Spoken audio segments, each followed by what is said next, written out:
As soon as it was morning, the chief priests held a consultation with the elders and scribes and the whole council. They bound Jesus and led him away and handed him over to Pilate.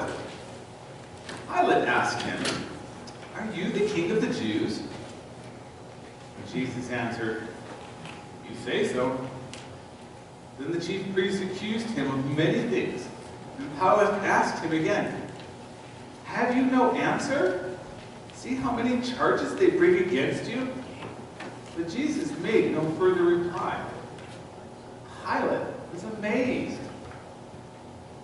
Now at the festival, he used to release a prisoner for them, anyone for whom they asked. Now a man called Barabbas was in prison with the rebels who had committed murder during an insurrection. So the crowd came and began to ask Pilate to do for them according to his custom. Then Pilate answered, "Do you want me to release for you the king of the Jews?" For he realized that it was out of jealousy that the chief priests had handed him over. But the chief priests stirred up the crowd to have him release Barabbas for them instead. Pilate spoke to him again. "What do you wish me to do with the man you call the king of the Jews?" And they shouted back, "Crucify him!" Pilate asked them, "Why? What evil has he done?" But they shouted all the more, "Crucify him!" So Pilate, wishing to satisfy the crowd, released Barabbas for them. And after flogging Jesus, he handed him over to be crucified. Then the soldiers led him into the courtyard of the palace, that is, the governor's headquarters, and they called together the whole cohort. And they clothed him in a purple cloak, and after twisting some thorns in a crown, they put it on him. And they began saluting him. "Hail the King of the Jews!" They struck him his head with a reed. They spat upon him and knelt down in homage to him. After mocking him, they stripped him of the purple cloak and put his own clothes on him. Then they led him out to crucify him. They compelled a passerby who was coming in from the country to carry his cross. It was Simon of Cyrene, the father of Alexander and Rufus. Then they brought Jesus to the place called Golgotha, which means the place of the skull. And they offered him wine mixed with myrrh, but he did not take it. And then they crucified him and divided his clothes among them, casting lots to decide which each should take. It was 9 o'clock in the morning when they crucified him. The inscription of the charge against him read, "The King of the Jews." And with them they crucified 2 bandits, one on his right and one on his left. Those who passed by derided him, shaking their heads and saying, "Ah, you who would destroy the temple and build it up in 3 days, save yourself and come down from that cross." In the same way, the chief priests, along with the scribes, were also mocking him among themselves, saying, "He saved others, can he save himself?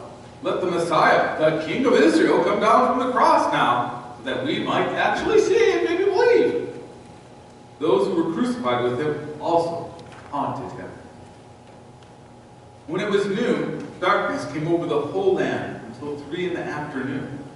At 3 o'clock, Jesus cried out with a loud voice, "Eloi, Eloi, lema sabachthani," which means, my God, why have you forsaken me?" When some of the bystanders heard it, they said, "Listen, he is calling for Elijah." And someone ran, filled a sponge with sour wine, put it on a stick, and gave it to him to drink, saying, "Wait, let us see whether Elijah will come to take him down."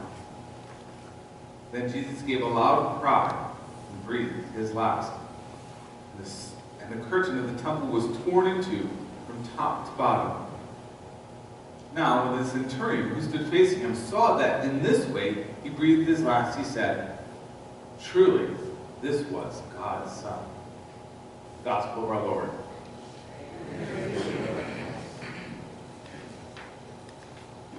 I looked up and he was there, just right there.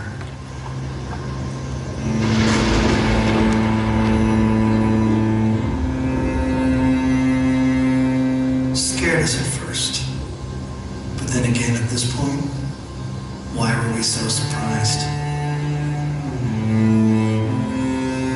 guess that kind of tells you how frustrating we were to him at times. We'd seen him do so many things. Miracles. Why did we act so shocked? I asked him if I could walk to him. And when did he ever say no to us? Never. Not once. And so I got out of that boat, just hopped out of it like we were on land or something.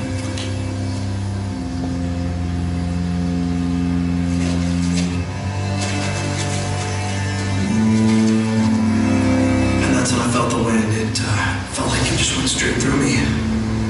All my confidence just slipped out of the bottom of my feet.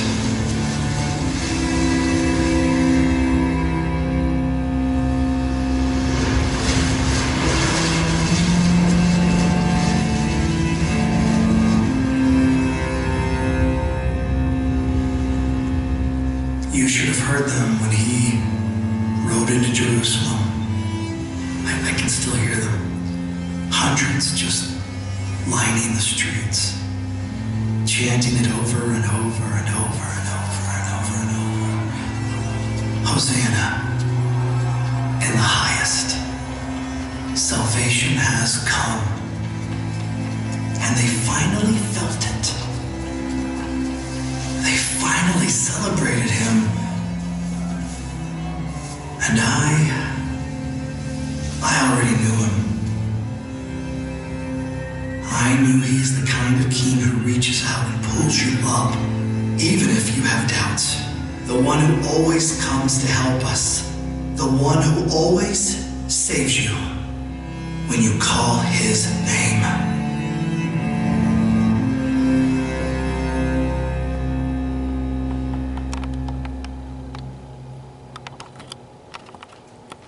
Today is the day that we celebrate Palm Sunday. It is the day that kind of concludes Lent for us and kicks off our celebration of Holy Week, what we do in the final stages of getting ready for Easter. Today, of all days, is a day of contradictions. It's a day when we read a story in our gospel and our readings today that is filled with contradictory things. It's filled with praise and rejection. It's filled with love and betrayal. It's filled with lots of things that somehow make sense but don't make sense. Our story today begins with Jesus arriving in Jerusalem. And according to prophecy, when the Messiah arrives in Jerusalem, he is to be praised and treated like a king. So in order, he's going to ride in on a donkey. So in order to do that, Jesus needs a donkey. And they've walked all the way from Galilee to Jerusalem. But now they need a donkey, and so Jesus tells his disciples to go in to the town and to, as soon as they get there, on the left, right next to this barn there's going to be a donkey tied up, a colt. Grab him and bring him back. And if anybody asks, just say, the Lord needs this. But we'll return it in a little while. Now, I can't imagine what's going through the disciples' minds as they're walking into town to get this colt in order so Jesus can ride on it so the prophecy can be fulfilled. But they must be thinking, this is the weirdest thing yet. We're going to steal a donkey. And if anybody asks us, all we got to do is say, hey, God needs it. Don't worry, you'll get it back. Because, that works all the time for us, right? If we go over to the Mercedes dealership down the street and we say, okay, I'm going to borrow the Mercedes for a while, but don't worry, God needs it, and it's okay. They're just going to give it to me, right? It's got to be, they've got to be going through their minds saying, okay, well, why are we doing this now?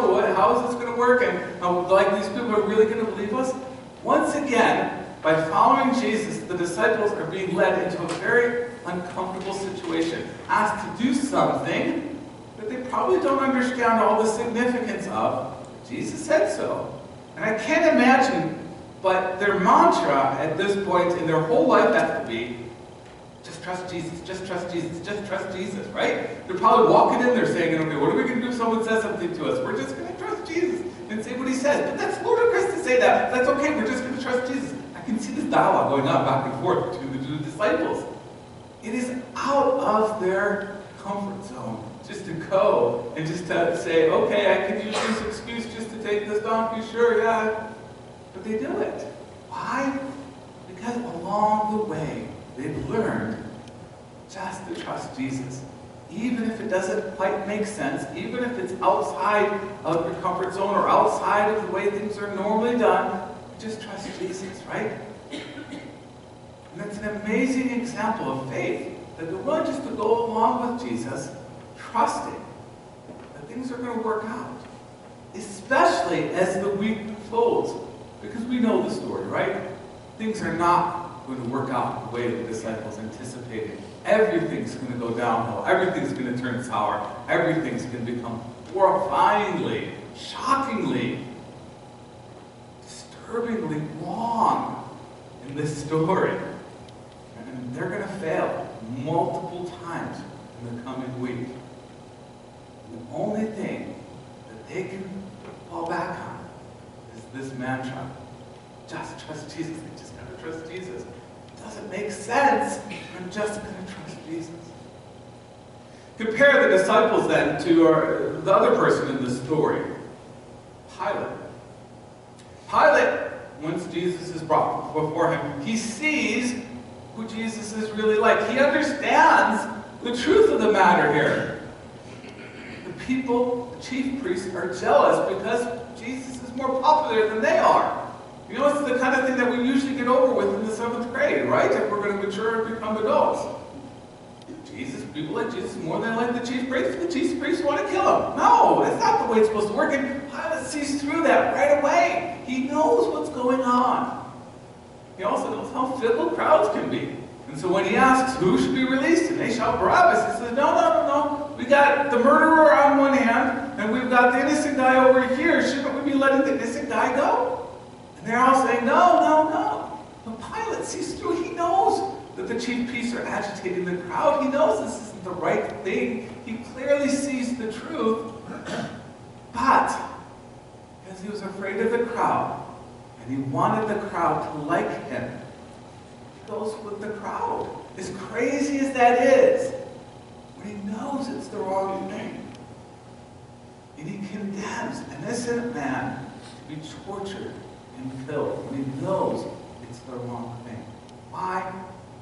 Because it's what the crowd wants. And you got to please the crowd, right? You got to make other people like you, right? This will make him popular. This will make everything okay, right? No.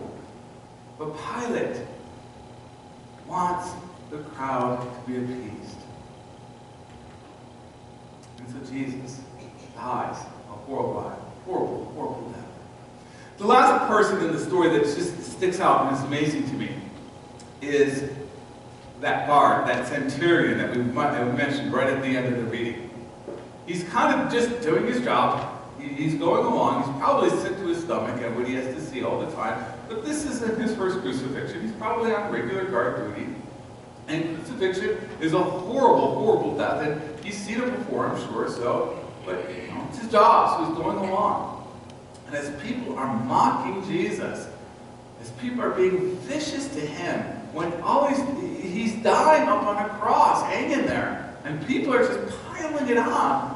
How cruel is that? It's just annoying. It's beyond annoying. I don't even have words to describe their actions. How could people be so petty and mean and cruel to mock him and say, hey, you're the king of the Jews. Why don't you come down and save yourself? You can save others. Why don't you try and save yourself now? Amidst this picture of Jesus as king of the Jews, which is a totally contradictory image to Pilate and to other kings and emperors that we have in this world, right? Because we have this image that a king is someone who demonstrates his power, her power, someone who flaunts their wealth and their ability to make others do what they want, who accepts praise and adoration, right? Requires it of people. That's this image that we have of a true king, a true emperor. Jesus is acting like anything but a king right now. But somehow, amidst of all of that, there's this centurion guard who notices what Jesus is doing. And he comes to the incredible realization, surely this really is the kingdom of God. This really is God's Son. Somehow he sees the truth. He recognizes that in this moment, Jesus is being more kingly than he has ever been. Even though he's not demonstrating his power, he's being kingly in this. He's using his power, his prestige, his standing, all that he has in order to save other people. And there's nothing more kingly than that, even if we have a screwed up image of what to be a king means. Jesus, in this moment, is more kingly because he's serving and he's doing something to save others. And this Roman centurion has no idea about the history of Abraham, Isaac, and Jacob. He's probably never heard the scriptures. He's able, in that moment, to see who Jesus really is, even as he's lifted up on a cross. It's a powerful, powerful image. It's a powerful story, especially when we compare the disciples who don't get it. They're just going to trust in Jesus. To Pilate, who gets it, but he's too worried about what the crowd thinks, and he's going to do an unspeakably horrible thing, condemn an innocent man when he knows he's innocent. This centurion guard was able to look up on the cross and see this is what it means to be a king. How do they get there? How do the disciples learn to trust Jesus? How does the centurion guard get to the point where he can so clearly see and recognize Jesus? They see Jesus, and they focus on Jesus, and not what the world thinks of them, or what the world is saying. And they have this mantra in their heart: just trust Jesus. Our Lenten journey is coming to an end. Soon, we are going to encounter resurrection power unleashed in our lives. And this is our final truth in our Lenten journey for us to focus on. We can become like the disciples and that centurion guard by trusting in Jesus, by keeping our eyes looking at him instead of thinking about the world. And when it gets hard, and when we're walking on water, and we're experiencing resurrection power, and we get nervous, and we start to sink and drown because we're in a storm, for crying out loud, what do we remember? Jesus is the one who saves us whenever we call on his name. Even when he leads us into a storm himself, Jesus will always be there to save us. Amen. Amen. The takeaways for today: Jesus is the one who always saves us when we call on his name. The second one is, we begin to live like Jesus when we use our wealth, our privilege, our accomplishments, our standing, all that we have for the benefit of others. That's what Jesus is doing. That's how he's being kingly in this very moment. And if we live like that, people will look at our lives and they will understand truly Jesus is God's own Son. Let's stand for our song of the day.